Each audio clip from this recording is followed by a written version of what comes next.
Дві сестри під одним високим небом, две доли, что переплелись у час, делили хлеб і смуток, коли треба. І правда одна вірила у нас, ще со Русі, де Дніпром сивим і дзвіном плили чауни у незнанные краи. Мы берегли одной стеной и сустракали разом урожай.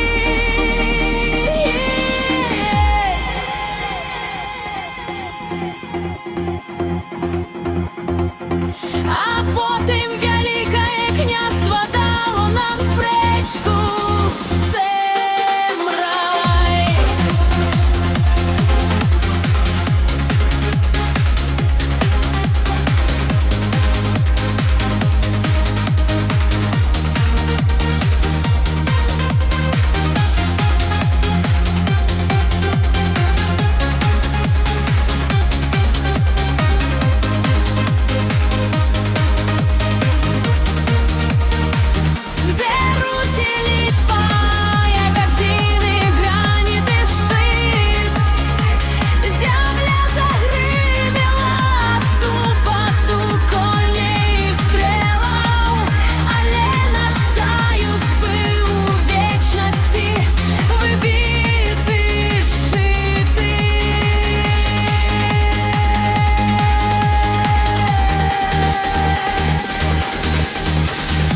Погоня, наш рыцарь на белом коне, что мечем рассякает темру и злые негоды.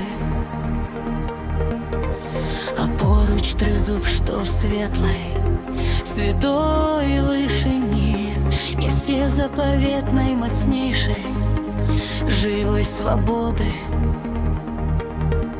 Простерни слезы, прости минулых веков. Мы помним один и светлый наш корень славянский.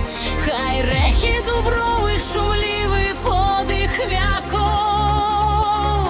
заховають братерство и дух наш вольный сялянский.